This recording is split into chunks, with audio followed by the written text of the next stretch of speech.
তোমাদের আমি এবার বলেছি, তোমাদের কোশ্চেনের অ্যান্সারগুলো তোমাদের আমি দিই যে আমি কত টাকা ইনকাম করি, এটা জানার জন্য তোমরা এক্সাইটেড আছো তাই তো, এই পায়রা পালন করে তাই তো।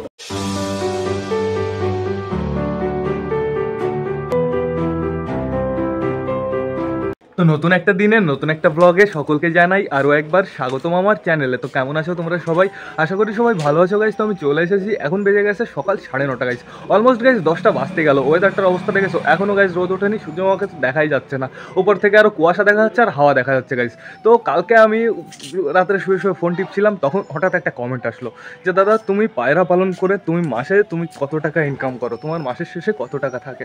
ভাবলাম এটা নিয়ে ভিডিও বানাই, কারণ আগে আমাকে তোমরা কমেন্ট করেছিলে যে কোন পায়রা পালন করে কত টাকা ইনকাম করা যায়, কোনটায় বেশি লাভ হয়। তো সেটা নিয়ে আজকে কথা বলবো গাইজ। ভিডিওটা হেভি ইন্টারেস্টিং হতে চলেছে। তো বেশি লেট না করে চলো ওকে পায়রার খাঁচার দিকে যাই, সবকটা পায়রা কী করছে দেখে আসি। আর তোমাদের আমি কখন বলবো বলো তো? খাবার যখন দেবো তখন গাইজ। তো চলো। সবকটা পায়রা দেখো বাইরে বেরোনোর জন্য পুরো এক্সাইটেড হয়ে গেছে, কিন্তু আমি পর্দাটাও যেহেতু সরাইনি, তার মানে কোনো একটা ব্যাপার আছে গাইজ। ওয়েদারটা এরকমই, ওয়েদারটা খুবই ঠান্ডা গাইজ। তো আমি ফোনের ফ্ল্যাশ জ্বালিয়ে দিয়েছি, না হলে তোমরা দেখতে পারবে না। তো স্টার্টিংয়ে ঘরের অবস্থাটা দেখতে পাচ্ছ, এইরকম হয়ে আছে, একদম নোংরা হয়ে আছে। কালকে আমি পরিষ্কার করতে পারিনি, যেহেতু কালকে আমি পরিষ্কার করার কথা ছিল, কালকে আমি বাড়ি ছিলাম না গাইজ। তো এইখানে দেখতে পাচ্ছি প্রথমেই আছে ম্যাড্রাসটা চলে গেল আমাকে দেখে। তারপরে কে আছে? এই দেখো ডিমে বসে আছে ম্যাড্রাসটার। 3 দিন না 4 দিন চলছে, বেশ ভালো কথা, সমস্যা নেই। এইখানে এই দেখো সুলতানের জোড় বসে আছে ডিম নিয়ে। সুলতানের জোড়ের তো হয়ে গেল 5-6 দিন তো হয়েই গেছে গাইজ। এইখানে বেবি নিয়ে বসে আছে, বেবিগুলো তোমাদের দেখিয়ে দিই বেবিগুলো কেমন হয়েছে। দেখি একটু সরাও, একটু সরো। ওই দেখো দুটো বেবি কেমন কালো কালো কালারের বেরোচ্ছে, মানে স্কিনটাই কেমন কালো কালো কালারের। তো দেখা যাক কেমন হয়। এই কালো কালো কালারের স্কিন দেখে কার কথা মনে পড়ে গেল বলো তো? এইখানে আমার একটা খোপ ছিল, আগে যখন খোপ ছিল এইখানে কালশিরার বাচ্চা হয়েছিল, সেই বাচ্চাগুলোর মতোই ডিটো হয়েছে দেখতে ছোটবেলায়। তো পরে দেখা যাক বড় হলে কেমন কালারটা কাটে গাইজ। তো এখানে দেখতে পাচ্ছি বালার দুটো বাচ্চাই বেশ ভালো আছে, কিন্তু তাদের চারি সাইড দিয়ে পটি। এরা কি করে বলো তো? এই পেছন দিকে ঘুরে ফুসফুস করে মেরে দেয়। আর গাইজ কালার কি বেরোচ্ছে আমি তোমাদের এখন আমি বলতে পারবো। কালার এইটার বেরোচ্ছে, এই দেখো কালোর উপর দিয়ে লাল বেরোচ্ছে, এই দেখো। আর এইটার দেখো কি বেরোচ্ছে, ব্রাউন কালার বেরোচ্ছে। হেভি, এইটার আমার মনে হচ্ছে সুন্দর কালার হবে গাইজ এইটার থেকে। তো দেখা যাক কেমন কালার হয়।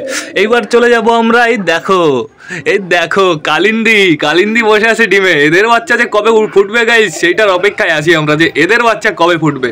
তো দেখা যাক কবে ফোটে। এইখানে এই যে চুচু ওর খোপে টাকাটাকি করছে, আর ওর জোড় ওই যে বাইরে চলে গেছে। ওর জোড় বেশ ভালো কথা, ওর জোড়ের একটু ঘুরতে যেতে ইচ্ছা করেছে। এই তোর জোড় কোথায় গেছে? তুই একটু যা ওর পেছন নাহলে অন্য কেউ পটিয়ে নেবে। যা জলদি যা চুচু, তোমার সাথে অনেকদিন আর কি করা হয় না। এদিকে আসো, একটু ঠোক দাও। ইয়া ইয়া ইয়া হাইয়া হা হাইয়া হা হাইয়া হা হাইয়া হা হাইয়া হা। দেখো ঠোকা দেয়, দেখো অত জোর ঠোকা দেয় না, ওই দেখো চুচু। তো এইবার চলে যাবো আমরা মালুয়াইটার কাছে। তোমার এই জন্মে ডিম পাড়া হবে না গাইজ, মালুয়াইটার ডিম দেয়নি এখনো। এই দেখো এইখানে দাঁড়িয়ে আছে, আর ওর খোপে ডিম নেই, কিন্তু খ্যাড়কুটো পুরো এবড়ো খেবড়ো হয়ে আছে, এদিকে সেদিকে পড়ে আছে। তো দেখা যাক কবে ডিম দেয়। এদের আমি বাপটা ভালো দেখতে পারছি না আপাতত।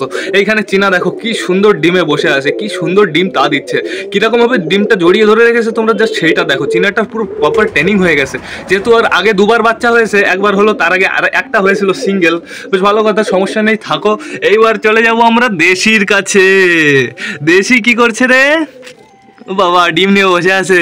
এদের ডিমটা গাইজ সেরা ফেরা সবই উঠে গেছে, কালকে আমি চেক করেছিলাম। তো বেশ ভালো কথা, থাকো, সমস্যা নেই। এইখানে দেখো কে দাঁড়িয়ে আছে। প্রথমেই আমি যেটা বানিয়েছিলাম উপরে, তার উপরে দাঁড়িয়েছো, তোমাকে তার জন্য অনেক থ্যাংক ইউ। আর এইখানে দেখো কে দাঁড়িয়ে আছে। এইখানে এইটা দাঁড়িয়ে আছে সবুজটা, আর লালশিরা দাঁড়িয়ে আছে। বেশ ভালো কথা। এইখানে একজন ছিল, চলে গেছে, বালা চলে গেছে। তো গাইজ এখন এদের সবাইকে খেতে দিতে হবে। আর কোথায় খেতে দেবো? বাইরেই খেতে দেবো নিশ্চয়ই। ওয়েদার খারাপ তো কি হয়েছে, খেতে দেবো, আবার ভেতরে ঢুকিয়ে দেবো। তো সেটা বড় কথা না, বড় কথা এখন বাইরে চলো। তো গাইস এইটা হচ্ছে কালকের জল, এই জলটা আগে ফেলে দেবো, না হলে বাইরে বেরিয়ে আগে ওরা এই জলটা খাবে। ঠিক আছে, এই জলটা আগে ফেলে দিয়ে আসি।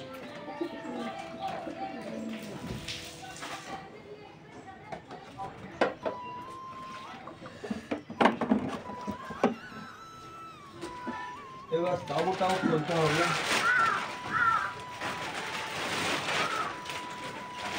এই তাবুটা খুব সুন্দর হয়েছে, তাবুটার জন্য একটু ঠান্ডা ঢুকতে পারে না।